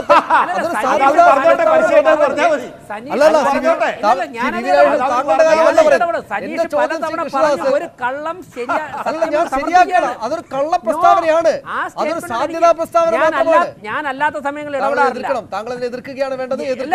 എന്റെ ചോദ്യം ആരെങ്കിലും ചെയ്താൽ എന്ത് കുഴപ്പമാണുള്ളത്, എന്ത് കുഴപ്പമാണ് അങ്ങനെ ചെയ്താലുള്ളത്? അതൊരു ചോദ്യമാണ്. താങ്കൾക്ക് അറിയാം, താങ്കൾക്ക് എതിർക്കുകയാണ് വേണ്ടത്, പക്ഷേ എതിർത്ത് കഴിഞ്ഞു. ഈ ആ സാധ്യതാ ചോദ്യം ഞാൻ മുന്നോട്ട് വെക്കുകയാണ്. ശ്രീ NN കൃഷ്ണദാസ്, നിങ്ങൾ ചെയ്യുമ്പോൾ ചിലർ തമാശ പറയുന്ന പോലെ, നിങ്ങൾ ചെയ്യുമ്പോൾ ബർമുഡ, മറ്റുള്ളവരിടുമ്പോൾ വള്ളി ട്രൗസർ എന്ന് പറയുന്ന പോലെ, ഇതിനെന്താണ്? നിങ്ങൾ ചെയ്യുമ്പോൾ ഞങ്ങൾക്കൊരു പൊതുശത്രു ഉണ്ട്, ഞങ്ങൾ ജയിക്കുന്നിടത്ത് ഞങ്ങൾ ജയിക്കും, ഇല്ലാത്തവർക്ക് തോൽപ്പിക്കേണ്ട ആളെ തോൽപ്പിക്കും. അത് അതേ കാര്യം മറ്റുള്ളവർക്ക് ചെയ്താൽ എന്താണ് കുഴപ്പം? ഞങ്ങൾ ചെയ്യുന്നില്ല. ശരി, BJP ചെയ്യുന്നില്ല, മറ്റുള്ളവർക്ക് ചെയ്താൽ എന്താണ് കുഴപ്പം? അല്ല, അവരത് ചെയ്യുന്നുണ്ടെന്ന് പറഞ്ഞാൽ പോരെ, ഒരു കുഴപ്പമില്ല. അല്ല, ഞങ്ങളത് ചെയ്യുന്നില്ല, അതുകൊണ്ട് ഞാൻ പറയുന്നു. വടകരയില് ഒറ്റക്കാര്യം, വടകരയില് ഞങ്ങൾ എല്ലാരും കൂടി ജയരാജനെ തോൽപ്പിക്കാൻ നിൽക്കുകയാണെന്ന് ഒറ്റ ഞാൻ പറയട്ടെ. ഈ വടകര മാത്രമല്ല, നിങ്ങൾക്ക് അങ്ങനെ ചെയ്താൽ പോരെ. പെർമിഷനോടുകൂടി ഞാൻ നടപടിയാണ്. ഞാൻ ഇപ്പോൾ ഇവിടെ ശ്രീ സജീവൻ അവർ പറഞ്ഞല്ലോ, ഉത്തര കേരളത്തിൽ BJPയുടെയൊക്കെ മുഖ്യ ശത്രു വടകരയിലെ CPM സ്ഥാനാർത്ഥിയാണെന്ന്. ഞാനതിനെ തമാശയായിട്ടാണ് കാണുന്നത്. ഞങ്ങൾക്ക് ഒരു വ്യക്തി ഞങ്ങളുടെ മുഖ്യ ശത്രു എന്നെടുക്കുന്ന രാഷ്ട്രീയ സംസ്കാരമൊന്നുമില്ല. പിന്നെ അവിടുത്തെ ഞാൻ ആ സ്ഥാനാർത്ഥിയുടെ പേര് പോലും പരാമർശിച്ചില്ല ഈ ചർച്ചയിൽ. അവിടുത്തെ CPM LDF സ്ഥാനാർത്ഥിയുടെ കൈയും കാലും ഒക്കെ കുറിച്ച് അദ്ദേഹം പറഞ്ഞു. ഞാൻ തിരിച്ചുള്ള കാര്യങ്ങൾ ഞാൻ വർണ്ണിക്കുന്നില്ല. അങ്ങനെ പറഞ്ഞിട്ട് കഴിഞ്ഞാൽ ചർച്ചയുടെ ആംഗിൾ മാറും. അതവിടെ നിൽക്കട്ടെ. അങ്ങ് ചോദിച്ച കുറേ ഞാൻ വ്യക്തിപരമായിട്ട് അധിക്ഷേപിക്കാനൊന്നും തയ്യാറാകുന്നില്ല. പക്ഷേ അവിടെ ഓരോ സ്ഥാനാർത്ഥികളുടെയും ക്വാളിറ്റിയെക്കുറിച്ച്, ഓരോ സ്ഥാനാർത്ഥികളുടെയും പശ്ചാത്തലത്തെക്കുറിച്ച് വോട്ടർമാർക്ക് റീഡിംഗ് ഉണ്ട്. അവർ പറഞ്ഞോളും. ഞങ്ങളുടെ സ്ഥാനാർത്ഥി കാലിൽ മുള്ളുപോലും കൊണ്ടിട്ടില്ല എന്ന് പറയുന്നു. കേരളത്തിൽ യുവമോർച്ചയുടെ സമരചരിത്രം കെ സുരേന്ദ്രൻ സംസ്ഥാന പ്രസിഡന്റ് ആയിരുന്നപ്പോൾ നടത്തിയ സമരചരിത്രം എടുത്ത് പരിശോധിച്ചാൽ അതിനോടൊപ്പം സംസ്ഥാന ജനറൽ സെക്രട്ടറി ആയിരുന്നുകൊണ്ട് ആ വിജയത്തിന് ഏറ്റവും കൂടുതൽ ശാരീരികമായിട്ടും മാനസികമായിട്ടും കഠിനാധ്വാനം ചെയ്ത് ആ സമരങ്ങളെ വിജയിപ്പിച്ച ആളാണ് ഞങ്ങളുടെ സംസ്ഥാന ജനറൽ സെക്രട്ടറി ആയിരുന്ന വി കെ സജീവൻ. യുവമോർച്ചയുടെ നിരവധി സമര പോരാട്ടങ്ങൾക്ക് നേതൃത്വം കൊടുത്തിട്ടുണ്ട്. BJPയുടെ സംസ്ഥാന വക്താവായിട്ടും BJPയുടെ സംസ്ഥാന സെക്രട്ടറി ആയിട്ടും. കഴിഞ്ഞ പാർലമെന്റിൽ വടകരയിൽ മത്സരിച്ചു, കഴിഞ്ഞ അസംബ്ലിയിൽ തലശ്ശേരിയിൽ മത്സരിച്ചു. കയ്യും കാലും ഒക്കെ തന്നെ മുള്ളും കല്ലും ഒക്കെ കൊണ്ടിട്ട് വളർന്ന ആൾ തന്നെയാണ്. അവിടുത്തെ ജനങ്ങൾക്ക് അതറിയാം. നിൽക്കട്ടെ, അങ്ങ് വേറൊരു ചോദ്യം ചോദിച്ചു. BJP കഴിഞ്ഞ അസംബ്ലി തെരഞ്ഞെടുപ്പിൽ BJPയുടെ മുഴുവൻ വോട്ടും പിടിച്ചിട്ടുണ്ടോ എന്ന് ചോദിച്ചു. സമയക്കുറവുണ്ട്, ഞാൻ 2-3 കണക്കുകൾ പറയാം. ഞങ്ങൾ നേമത്ത് മുഴുവൻ വോട്ടും പിടിച്ച സാർ 1-ാം സ്ഥാനത്ത് വന്നത്. ഞങ്ങൾ കഴക്കൂട്ടത്ത് 2-ാം സ്ഥാനത്ത് വന്നു. ഞങ്ങൾ വട്ടിയൂർക്കാവിൽ നിങ്ങളെ 3-ാം സ്ഥാനത്തായിക്കൊണ്ട് ഞങ്ങൾ 2-ാം സ്ഥാനത്ത് വന്നു. മഞ്ചേശ്വരത്തും കാസർഗോഡും ഞങ്ങൾ 2-ാം സ്ഥാനത്ത് വന്നു. അങ്ങയുടെ പാർട്ടി 3-ാം സ്ഥാനത്താണ് അവർ പറയുന്നത്. കോൺഗ്രസിന്റെ വോട്ട് കൂടെ ചേർത്താണെന്നാണ് അല്ലല്ല, കോൺഗ്രസിന്റെ വോട്ട് അവിടെയൊക്കെ 2-ാം സ്ഥാനത്തല്ലേ സനീഷ്? കോൺഗ്രസിന്റെ വോട്ട്, കോൺഗ്രസുകാരുടെ വോട്ട് കൂടെ കിട്ടിയ ആക്ഷേപം അല്ല. കോൺഗ്രസ് അവിടെ ലീഗ് എങ്ങനെ ഞങ്ങൾക്ക് കിട്ടും? മഞ്ചേശ്വരത്ത് കോൺഗ്രസിന്റെ വോട്ട് എങ്ങനെ ഞങ്ങൾക്ക് കിട്ടും? തിരുവനന്തപുരത്ത് കാസർഗോഡ് ഞങ്ങൾക്ക് കിട്ടുമോ? കിട്ടില്ലല്ലോ. കാസർഗോഡ് നിങ്ങൾക്ക് തന്നെ വോട്ടുണ്ട്. ഞാൻ പറയാം, കാസർഗോഡും മഞ്ചേശ്വരവും കോൺഗ്രസ് ലീഗ് UDF 1-ാം സ്ഥാനത്ത്, ഞങ്ങൾ 2-ാം സ്ഥാനത്ത്. ഞങ്ങളുടെ വോട്ട് ഞങ്ങൾ പിടിച്ചോന്ന് അദ്ദേഹം ചോദിച്ചില്ലേ? അങ്ങയോട് ഞാൻ വിഷമത്തോടെ, അങ്ങ് ഫ്ലോറിൽ ഇരിക്കുന്നതുകൊണ്ട് എനിക്കത് പറയുന്നതിൽ പരിമിതിയുണ്ട്. എങ്കിലും ഞാൻ പറയുന്നു, സർ, ഞങ്ങളുടെ വോട്ട് മുഴുവനും പിടിച്ചതുകൊണ്ടാണ് Marxist party CPM LDF Palakkad 3-ാം സ്ഥാനത്തായി പോയത്. അങ്ങേക്കല്ല എന്ന് പറയാമോ? ഞങ്ങളുടെ വോട്ട് മുഴുവൻ ഞങ്ങൾ പിടിച്ചു. അതുകൊണ്ടാണ് അവിടെ ശോഭാ സുരേന്ദ്രൻ 2-ാം സ്ഥാനത്ത് വന്നത്. ഞങ്ങളുടെ വോട്ട് മുഴുവനും പിടിച്ചതുകൊണ്ടാണ് VS അച്യുതാനന്ദൻ 1-ാം സ്ഥാനത്ത് വന്നപ്പോഴേക്കും പാലക്കാട് ഇപ്പോൾ വിജയിക്കാൻ പോകുന്ന കൃഷ്ണകുമാർ 2-ാം സ്ഥാനത്ത് വന്നത്. അങ്ങേക്ക് പറയാമോ കേരളത്തിലെ എല്ലാ നിയോജക മണ്ഡലങ്ങളിലും CPMന്റെ വോട്ട്, LDFന്റെ വോട്ട് മുഴുവനും പിടിച്ചുവെന്ന്? നിങ്ങൾ മത്സരിക്കുന്നത് 8-ഓ 9-ഓ പാർട്ടികൾ ചേർന്ന ഒരു മുന്നണിയായിട്ട്. ഞങ്ങൾക്കൊരൊറ്റ ഘടകകക്ഷി BDJS, ഞങ്ങൾക്ക് പ്രമുഖമായ മറ്റൊറ്റ ഘടകകക്ഷികളുമില്ല. PC തോമസിൻ്റെ ഒരു പാർട്ടി ഞങ്ങൾക്കുണ്ട്. ഇത് വച്ചിട്ടാണ് ഞങ്ങൾ ഇത്തിരി വോട്ട് പിടിച്ചത്. പിന്നെ വേറൊരു കാര്യം ഞാൻ പറയാം. ലോക ചരിത്രത്തിൽ, ജനാധിപത്യ ചരിത്രത്തിൽ 64 MPമാരെ ഹോൾസെയിലായിട്ട് കോൺഗ്രസിന് കൊടുത്ത ഒരു പാർട്ടി LDF മാർക്സിസ്റ്റ് പാർട്ടിയും അല്ലാതെ ലോക ചരിത്രത്തിൽ ഒരൊറ്റ പാർട്ടിയും കാണില്ല. അതാണ് ഇന്ത്യ കണ്ട ഏറ്റവും വലിയ വോട്ട് കച്ചവടം. MPമാരെ വിലക്കി വയ്ക്കുക. അദ്ദേഹത്തിലേക്ക് വരണം. അദ്ദേഹം അത് പറഞ്ഞു തീർന്നിട്ടില്ല. ഞാൻ തിരിച്ചു വരാം താങ്കളിലേക്ക്. ശ്രീമതി ബിന്ദു കൃഷ്ണ, ഇവിടെ ഇതുമായി ചേർത്ത് വെച്ച് നോക്കുമ്പോൾ കൊല്ലം താങ്കളുടെ ജില്ലയാണല്ലോ. അവിടുത്തെ UDF സ്ഥാനാർത്ഥി, അവിടെ വളരെ ദുർബലനായിട്ടുള്ള PV രാജേഷ് ഇപ്പോൾ ഇടപെടരുത്, വളരെ ദുർബലനായിട്ടുള്ള സ്ഥാനാർത്ഥിയെ BJP നിർത്തിക്കൊടുത്തിരിക്കുകയാണ് എന്നാണ് ആക്ഷേപം. BJPയുടെ വോട്ട് പൂർണ്ണമായിട്ട് തന്നെ സമാഹരിക്കാനാണ് UDF സ്ഥാനാർത്ഥി NK പ്രേമേന്ദ്രന്റെ നീക്കം എന്നാണ് അവിടേക്ക് ഉയരുന്ന ആക്ഷേപം. അത് എത്രത്തോളം വസ്തുതാപരമാണ്? അത് സാധാരണഗതിയിൽ കേൾക്കാത്ത പേരുള്ള ഒരു സ്ഥാനാർത്ഥിയാണല്ലോ. അത്തരമൊരു കളി ഉണ്ടായിരിക്കാൻ സാധ്യതയുണ്ടെന്ന് സംശയിക്കുന്ന ആളുകളെ എന്ത് പറഞ്ഞാണ് നിങ്ങൾ വിശദീകരണം കൊടുക്കുക?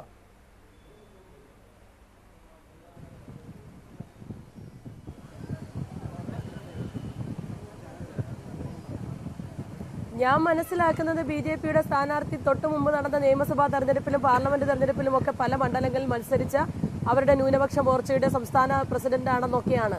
അദ്ദേഹം അത്ര ദുർബലനാണെന്ന് എനിക്ക് തോന്നുന്നില്ല. അങ്ങനെയാണെങ്കിൽ അദ്ദേഹത്തെ ഇത്തരം തെരഞ്ഞെടുപ്പിലൊക്കെ മത്സരിപ്പിക്കത്തില്ലല്ലോ. എന്തായാലും ഞങ്ങളെ സംബന്ധിച്ചിടത്തോളം പ്രസക്തമായുള്ള കാര്യമല്ല. ഐക്യ ജനാധിപത്യ മുന്നണി സ്ഥാനാർത്ഥി ശ്രീ NK പ്രേമചന്ദ്രൻ ഇന്ത്യൻ പാർലമെന്റിലെ ഏറ്റവും മികച്ച MP ആയി, CPMന്റെ അഖിലേന്ത്യാ സെക്രട്ടറി ശ്രീ സീതാറാം യെച്ചൂരിയും BJPയുടെ മുൻ സംസ്ഥാന അഖിലേന്ത്യാ അധ്യക്ഷൻ മുരളി മനോഹർ ജോഷിയും രാജ്യത്തെ പ്രമുഖരായ മാധ്യമപ്രവർത്തകരും മറ്റെല്ലാ ആളുകളും കൂടി ചേർന്ന് നിഷ്പക്ഷമായി തെരഞ്ഞെടുത്ത മികച്ച MP എന്ന നിലയിൽ തന്നെ അദ്ദേഹത്തിന്റെ വിജയത്തെ ഇതൊന്നും തന്നെ ബാധിക്കില്ല. മാത്രമല്ല, പാർലമെന്ററി പ്രവർത്തനങ്ങളിൽ മാത്രമല്ല, പാർലമെന്റ് മണ്ഡലത്തിലെ നിറസാന്നിധ്യമായി ജനങ്ങളുടെ എല്ലാ ആവശ്യങ്ങളിലും വികസനങ്ങളിലും മുന്നിൽ നിൽക്കുന്ന ഒരു പാർലമെന്റ് അംഗമെന്ന നിലയിൽ അദ്ദേഹത്തിന്റെ വിജയത്തെ സംബന്ധിച്ച് ഞങ്ങൾക്ക് ആർക്കും തന്നെ സംശയമില്ല. മറ്റൊരു കാര്യം സൂചിപ്പിക്കട്ടെ, ഇവിടെ ശ്രീ P ജയരാജനെ എല്ലാം അങ്ങ് ജയിച്ചു കളയും എന്നാണ് പറയുന്നത്. ശ്രീ P ജയരാജന് എതിരെയുള്ള ആക്രമണം അല്ലെങ്കിൽ വാക്കുകൾ കൊണ്ടുള്ള ഞങ്ങളുടെ ആശയപരമായ എതിർപ്പ് എന്ന് പറയുന്നത് അദ്ദേഹം ചെയ്യുന്ന പോലെ കായികമായി രാഷ്ട്രീയ എതിരാളികളെ ഇല്ലായ്മ ചെയ്യുന്ന രാഷ്ട്രീയമല്ല, മറിച്ച് കേരളത്തിലെ CPMന്റെ 14 ജില്ലാ സെക്രട്ടറിമാരിലുള്ളതിൽ ഈ ഒരാൾ മാത്രമാണ് ക്രൂരമായ കുറ്റകൃത്യങ്ങൾക്ക് നേതൃത്വം നൽകുന്നതെന്ന് കേരളം നിരവധി തവണ കണ്ടിട്ടുണ്ട്. കൊലയാളികളുടെ മുതലാളി എന്ന നിലയിലാണ് അദ്ദേഹത്തെ കേരളത്തിലെ സാധാരണക്കാർ വിലയിരുത്തുന്നതെന്ന് പറഞ്ഞാൽ അല്പം പോലും അതിശയോക്തിയില്ല.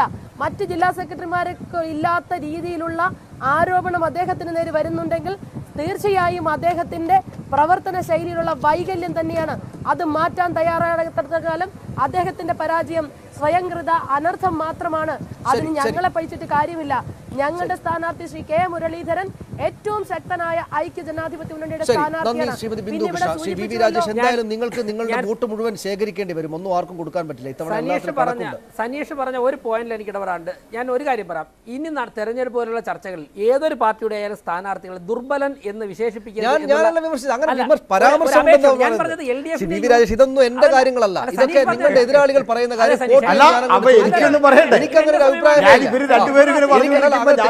അവസാനം പോകരുത്. അതായത് എനിക്കങ്ങനെ ആക്ഷേപമേ ഇല്ല. മറ്റുള്ളവർ പറയുന്ന ആക്ഷേപം എടുത്ത് ചോദ്യമായിട്ട് മുന്നോട്ട് വെക്കാൻ എന്റെ ദൗത്യം നിർവഹിക്കാൻ. പറഞ്ഞോട്ടെ, താങ്കളാണ് അവസാനിപ്പിക്കാം. പറയൂ വിരാജ്. അതായത് ഞാൻ ഒരു മുന്നണിയുടെ സ്ഥാനാർത്ഥിയെ ദുർബലനെന്ന് ഞങ്ങൾ അധിക്ഷേപിക്കുകയില്ല. ഇവിടെ കൊല്ലത്തെ സ്ഥാനാർത്ഥിയെ കുറിച്ചാണ് പരാമർശിച്ചത്. ഞാനൊരു കാര്യം പറയാമല്ലോ. കൊല്ലത്ത് മത്സരിക്കുന്ന ഞങ്ങളുടെ സ്ഥാനാർത്ഥി ന്യൂനപക്ഷ, അത് ജനങ്ങൾ മനസ്സിലാക്കണം. ഈ സ്റ്റേറ്റ്മെന്റ് വന്നതുകൊണ്ട് ന്യൂനപക്ഷ മോർച്ചയുടെ സംസ്ഥാന പ്രസിഡന്റ് ആയിരുന്നു അദ്ദേഹം. ഹൈക്കോടതിയിലെ സീനിയർ അഭിഭാഷകന്മാരിൽ ഒരാളാണ് അദ്ദേഹം. ഇപ്പോൾ ന്യൂനപക്ഷ മോർച്ചയുടെ അഖിലേന്ത്യാ സെക്രട്ടറിയാണ്.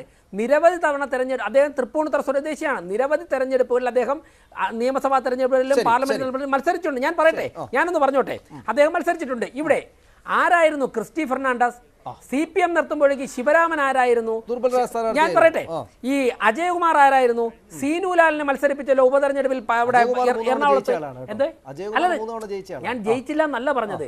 ഇവരൊക്കെ തന്നെ പലരും തന്നെ സ്ഥാനാർത്ഥികളായിരിക്കുമ്പോഴേക്ക് പുതുമുഖങ്ങളായിരിക്കും. പക്ഷേ സാബു സാറ് പലതവണ മത്സരിച്ച ആളാണ്. പലതവണ നല്ല വോട്ട്. ഇനി ശക്തൻ എന്ന് പറയാൻ വേണ്ടി ഒരു 3-4 3-0 കൊലക്കേസും CBI കേസും 2-3 കേസും ഒക്കെ വേണമെങ്കിൽ അത്തരത്തിൽ ശക്തമായ സ്ഥാനാർത്ഥികൾ BJP ഇല്ല. അതുകൊണ്ട് തന്നെ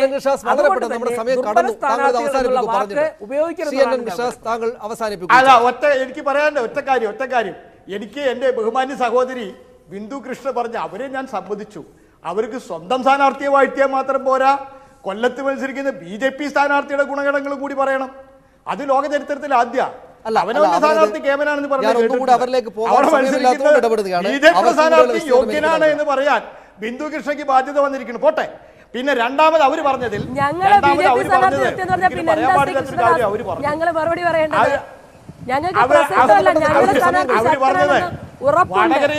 വടകരയിൽ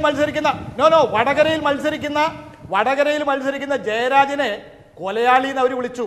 ഞാൻ പറയുന്നു, വടകരയിൽ മത്സരിക്കുന്ന UDF സ്ഥാനാർത്ഥിയുടെ അച്ഛൻ K കരുണാകരനാണ് കേരളം കണ്ടതിലെ ഏറ്റവും വലിയ കൊലയാളി. എഞ്ചിനീയറിംഗ് കോളേജിലെ രാജനെ ഉരുട്ടിക്കൊന്നത്, കക്കുടി കണ്ണനെ കൊന്നത്, വർഗീസിനെ വെടിവെച്ച് കൊന്നത്, അഴീക്കോടനെ കൊന്ന കേസിൽ. പക്ഷേ അതങ്ങനെ ഈ ഘട്ടത്തിൽ അത് പറയുന്നത് ഉചിതമല്ല എന്ന് തോന്നുന്നു. താങ്കൾ ഏതായാലും ഞാനത് കാര്യത്തിൽ ഇടപെടുകയാണ്. വളരെ നന്ദി ഈ ചർച്ചയിൽ പങ്കെടുത്തതിന് Shri NN Krishnadas, Shrimati Bindu Krishna, Shri BV Rajesh, Shri A Sajeevan. ഏതെങ്കിലും സ്ഥാനാർത്ഥി ദുർബലനാണ് എന്ന അഭിപ്രായമൊന്നും ആർക്കും ഈ ചർച്ചയിൽ പങ്കെടുത്ത എനിക്കേതായാലും ഇല്ല. തെരഞ്ഞെടുപ്പ് വേദിയിലേക്ക് വരികയാണ്.